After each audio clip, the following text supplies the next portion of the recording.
Matthew 17:20b to 21. For truly I tell you, if you have faith the size of a mustard seed, you will say to this mountain, move from here to there, and it will move, and nothing will be impossible for you. My husband and I recently watched a movie called Lucy. Without judging its quality or accuracy, let me just say that when Lucy learns how to use more of her brain's ability, she is able to move things just by thinking about it. And that's a lovely idea, isn't it? If I could just move myself from one spot to the next without a bus or subway or car or very long walk involved, oh, how great that'd be. Or if I could even move my laundry to the laundromat down the block without carrying it, or my groceries home from the store, or anything else I might have to move, well, it sure would be great. And it's nice to know that in Jesus' time, that urge to be able to just move things without more than thought or faith or willpower, well, it must have been just as powerful to his followers as it is to us. And I can even imagine from his frustration in the full story I took these verses from that Jesus also wished he could just move his disciples' faith that easily as well. But he didn't. He let their faith develop at their own pace, which is a good thing for us to remember as we approach our own teaching session. The big difference between how I teach at the college level and how I teach at the church level is faith development. It might be a side benefit to my college teaching, and occasionally that does happen. A student ends the course more open to spirituality, or more able to have religious discussions, or more willing to accept the faith of others, but faith development is really the only reason for my church teaching. But even that might look different in every congregation, or even with different groups in a particular congregation. People are at different places in their lives in faith, and my job as a teacher is to gently nudge them forward from wherever they are. Right now, as I'm preparing these videos, I'm facing a challenge to do that faith development. How do I move a group from doing heavily intellectual work around beliefs to doing emotional, relational work almost overnight?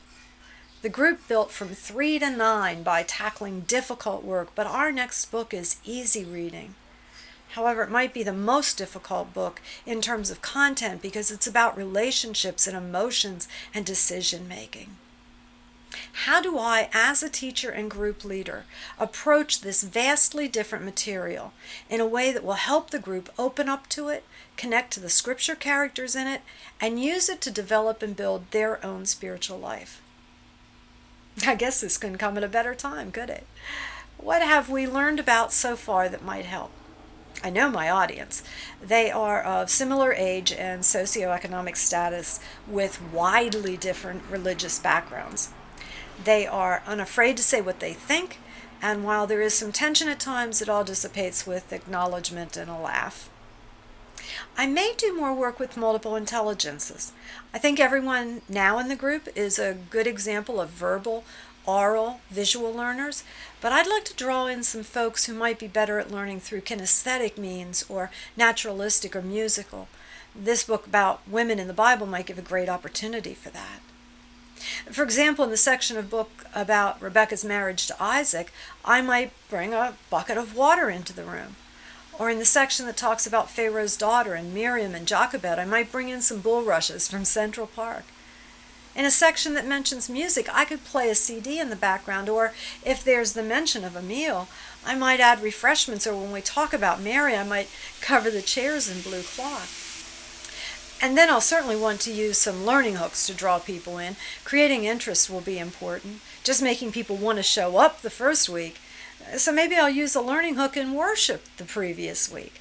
I found a sketch of several biblical women that aren't identified in the drawing. I'm going to hand one out to everyone in worship, encourage them all to guess who these women are, and then invite them to come back the next week to find out more.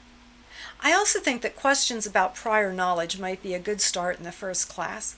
The book is about women in the Bible, so that first week I could start by asking some general questions to which there aren't right and wrong answers. Now, how many women are in the Bible? Answers vary on that one before you answer too quickly. Who was the first woman in the Bible that you ever heard about? My mother wrote me a poem when I was 16 that said she had told me stories from the Bible as a toddler. When I was older, I asked her about those stories, and she said her favorite was about Mary and Martha. Maybe I could read that poem if there's time.